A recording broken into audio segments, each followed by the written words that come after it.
الانتقادات اللاذعة اللي كانت في حق نقول الشعب الجزائري ومن خلاله وفاق سطيف جاتني بادرتني للذهن تاعي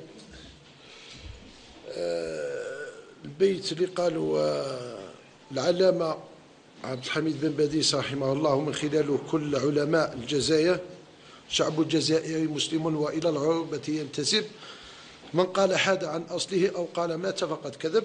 هذا رد للناس اللي شكت في الوطنية وفي الجزائر وفي الدين وفي اللغة تاعنا، باللي احنا فرنسيين، الأصل تاعنا الآباء تاعنا فرنسيين والأمهات تاعنا أتراك وحنا يهود. كان من حقنا ولزام عليا كرئيس نادي باش نرد كما يقولوا صاعين نردوا. قلت أنا باللي احنا ما عندناش سفارة يهودية بالجزائر، وحنا في الأصل لا نسيتونا. نزيد ونقول لكم باللي احنا من البوليزاريو.